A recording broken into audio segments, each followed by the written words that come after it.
Chat GPT, which is artificial intelligence. And Chat GPT has been asked after giving all the Bhagavad Gita 18 chapters. So, first six chapters of Bhagavad Gita is Karma Yoga. Next six chapters is Bhakti Yoga. The last three chapters is Jnana Yoga. Right? Chat GPT created something called 19th chapter and uh, Dharma, selfless action, devotion, discernment, and liberation. And the chapter 19th has been titled as Anubandha Yoga, the yoga of conscious connection. Okay, what is Anubandha is binding together, integration, yoga is union.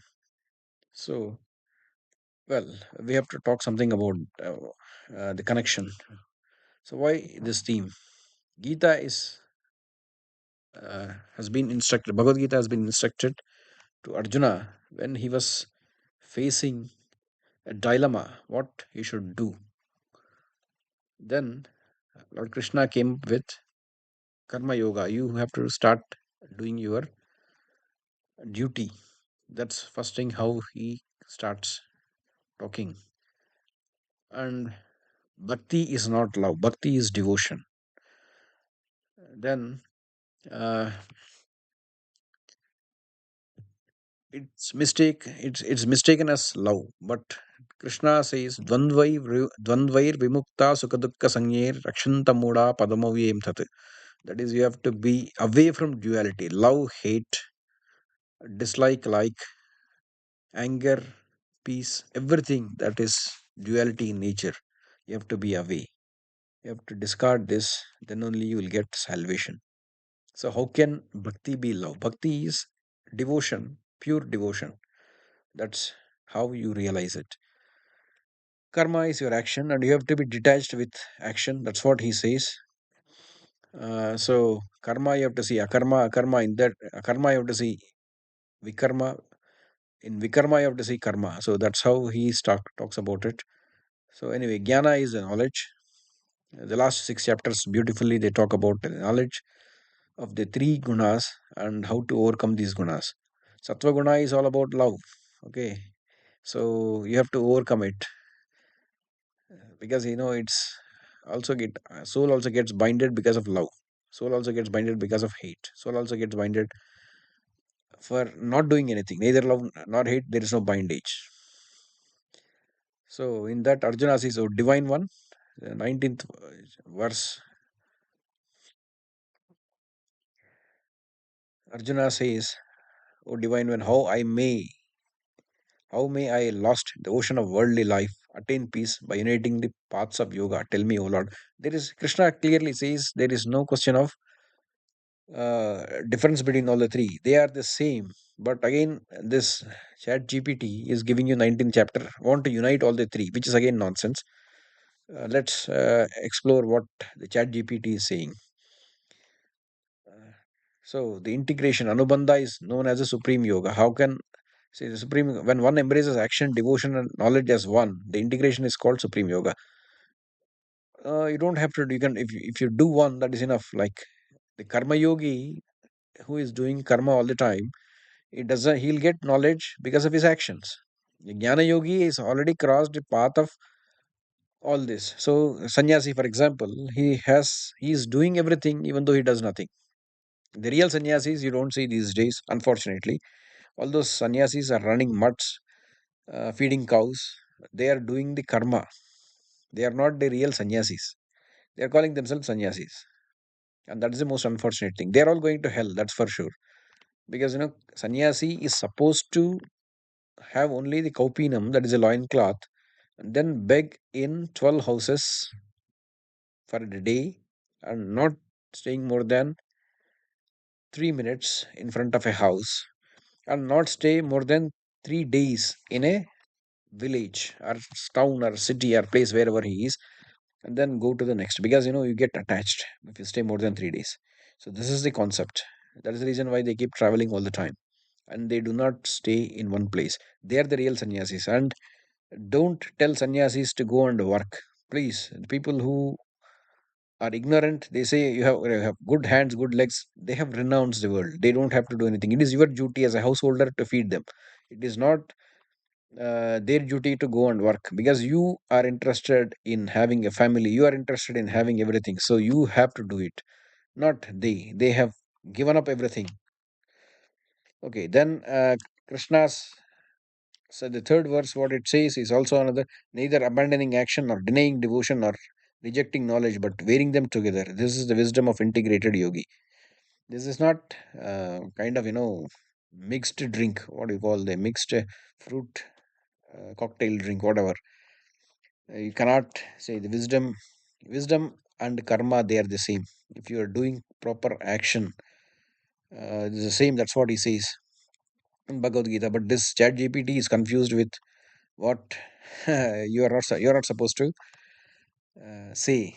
It's saying all that things. It's called integrated yogi. Oh my God, something which is crazy.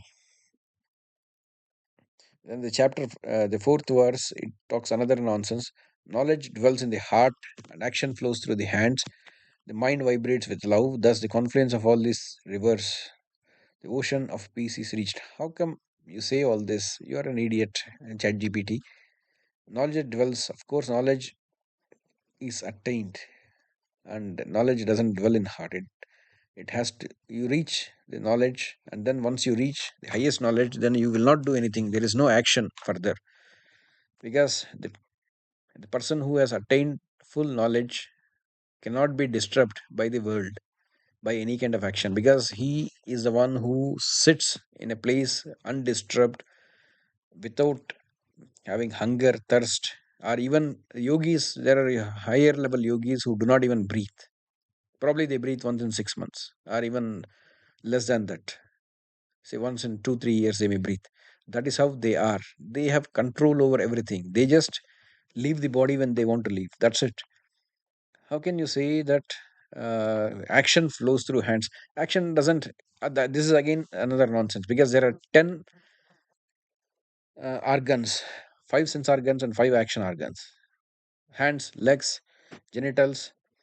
This I don't want to um, continue like this. Like, I mean, in explaining all this, because we know that it's not just hands.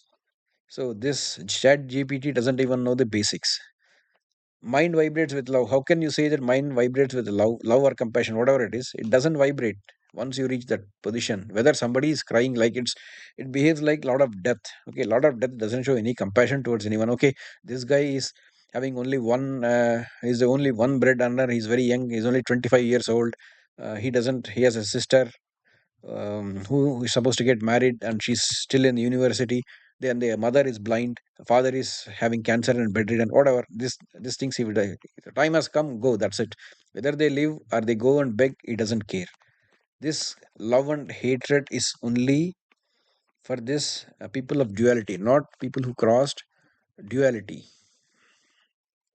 So this is again nonsense. Simplicity is the highest wisdom. Simplicity is the purest action. Simplicity is the deepest devotion. Simplicity, thus integration is reverence itself.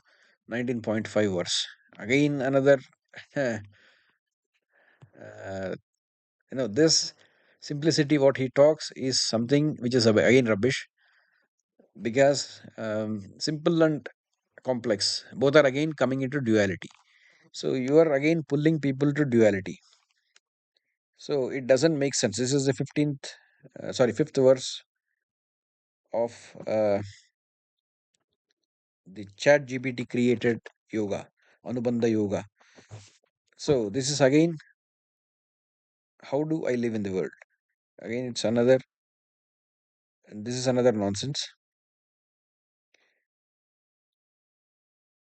These are the five slokas that has been generated by Chat GPT. We have to reject the what do you call, the artificial intelligence, because artificial intelligence itself is confused with uh, it's not having clarity. Okay, let me put it, the higher spiritual knowledge artificial intelligence can never give you. So chapter 19th is not a missing chapter. In fact, it is a chapter that is not revealed. This is something which you are trying to unite all the three. All the three are the same. That's what Krishna says. Because people who have become knowledgeable, they don't work. Because the people who work also do not um, they do not show this kind of attitude towards the knowledgeable person. Because the person who works without attachment is actually a yogi. Person who is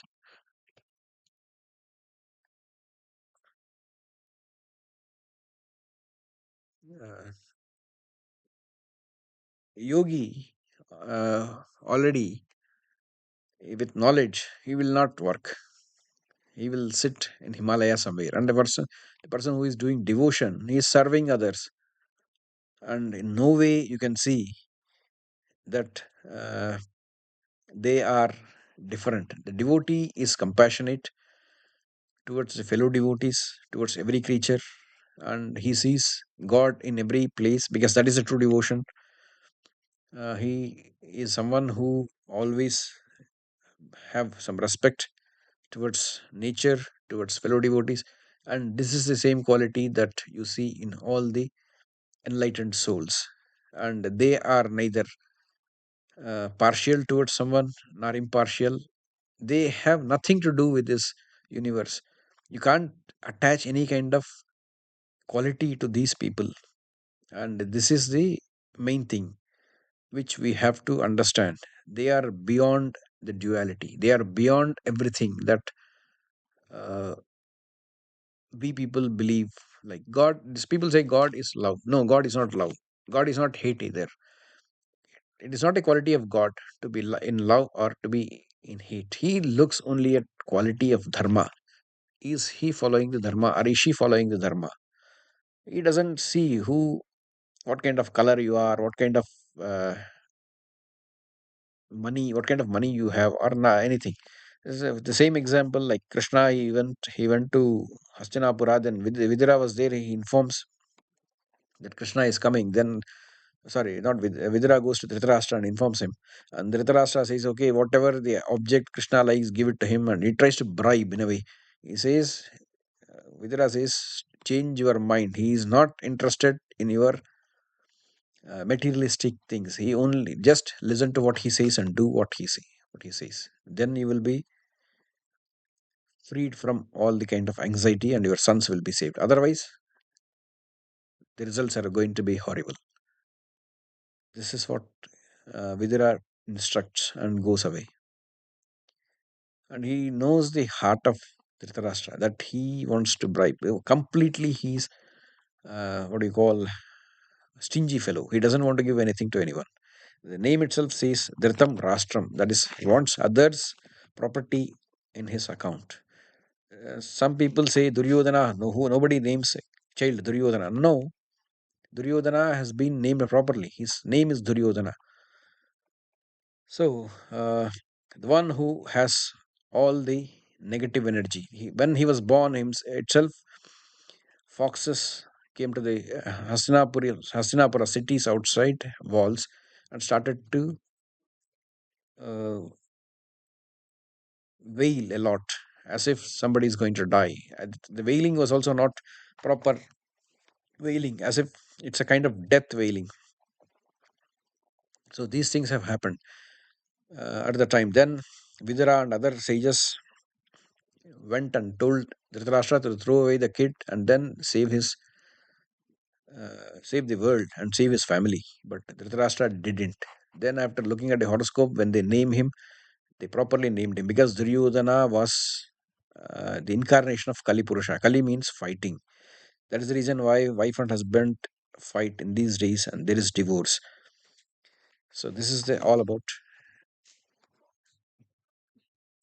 the 19th chapter of Bhagavad Gita.